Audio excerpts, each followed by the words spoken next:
अंदर जाना चाहिए, अंदर जाइए भाई।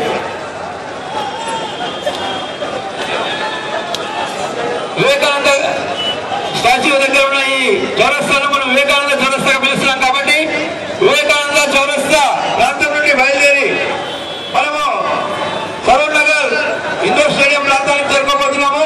కాబట్టి వెహికల్స్ కన్నిటికీ జెండాలు ఉండాలి. ముందు వెహికల్స్ కు జెండాలు ఏర్పాటు చేసుకోవాల్సిందిగా కోరుతున్నాము. లోపలికి వెళ్ళాలి. లోపల అన్ని కూడా జెండాలు అవన్నీ సిద్ధంగా ఉన్నాయి.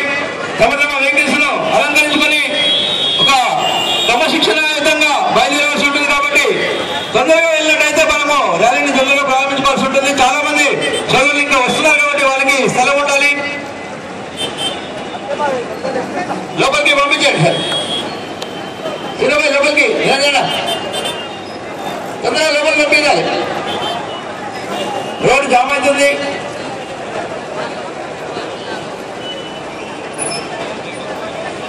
ఇక్కడ అడ్డం ఎవరు లేకుండా లోపలికి పంపాల్సిందిగా కోరుతున్నాం. లోపలికి వెళ్ళాలి. ఇక్కడ ఉన్న వెహికల్స్ దగ్గర ఉన్న సోదరులందరూ కూడా వారికి వచ్చే వెహికల్స్ కు కోరుతున్నాం.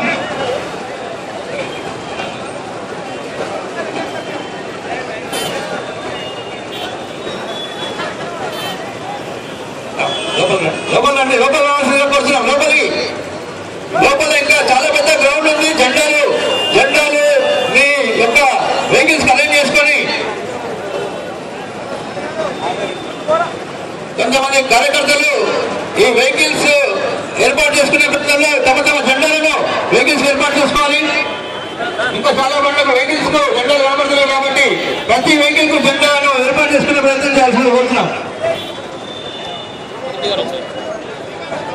హిందూ బంధువులారా, వివేకానందుడి 150వ జన్మదిన సందర్భంగా యావత్ భారతదేశంలో ఈ రోజు వివేకానందుడి యొక్క జన్మదినాన్ని ఎంతో వైభవపేతంగా నిర్వహిస్తున్నారు. అందులో భాగంగా మన ప్రాంతంలో 2 ర్యాలీలు ఏర్పాటు చేయడం జరిగింది. వనస్థలిపురం ప్రాంతం నుండి మరియు ఈ Vivekananda statue Nalgonda cross road ఏదైతే ఇప్పుడు అనుకుంటున్నామో వివేకానంద చౌరస్తాగా పిలుస్తున్నాము. ఆ ప్రాంతం నుండి ఒక ర్యాలీ బయలుదేరి ఇండోర్ స్టేడియం వరకు చేరుకుంటుంది. ఈ సంవత్సరం కూడా కార్యక్రమాన్ని ఎంతో వైభవంగా తీర్చిదిద్దాలనే ఉద్దేశంతో ఈ బ్రహ్మాండమైన కార్యక్రమాన్ని ఈ రోజు ప్రారంభిస్తున్నాము.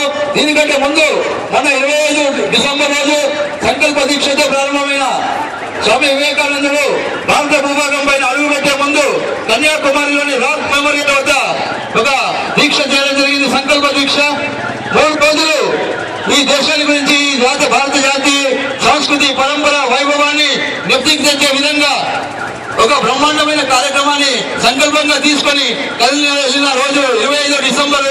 ఆ రోజు మనం కూడా సంకల్ప దివస్ గా జరుపుకున్నాము. అన్ని భారతీయుల మొత్తంలో కూడా కాకుండా యావత్ భారతదేశంలో ఆ రోజు సంకల్ప దివస్ గా మనం చేసుకోవడం జరిగింది. ఆ రోజు సంకల్పం తీసుకున్న ఆ రాక్ పైన వివేకానందుడి యొక్క శతాబ్ది ఉత్సవాల సందర్భంగా మన పెద్దలు ఆలోచించి ఆ రాక్ ని ఒక వివేకానందుడి యొక్క స్మారక భవనంగా రాక్ మెమోరియల్ గా నిర్మించడం జరిగింది 100 సంవత్సరాలకు. ఆ తర్వాత ఇది 150వ జన్మదిన సందర్భంగా దాన్ని ఇంకా భవ్యంగా ఈ కార్యక్రమాలన్నీ కూడా ఎంతో వైభవపేతంగా నిర్వహించాలనే ఉద్దేశంతో ఆయన జాతికి ఇచ్చిన స్ఫూర్తి, యువకులకు ఇచ్చిన స్ఫూర్తిని యావత్ హిందూ సమాజాన్ని ఈ జాతీయత భావాలను పరంపరను వైభవాలను సంస్కృతిని యావత్ భారతదేశంలో అట్టడుగు ప్రాంతం నుండి ఈ కదలికను ప్రారంభించాలనే ఉద్దేశంతో ఈ బ్రహ్మాండమైన యొక్క స్ఫూర్తితో పూర్తి యువశక్తిగా కదిలి వస్తున్నది. వారందరికీ స్వాగతం సుస్వాగతం పలుకుతున్నది. ఈ ప్రాంతం యొక్క వివేకానంద సమితి చక్కటి ఈ కార్యక్రమం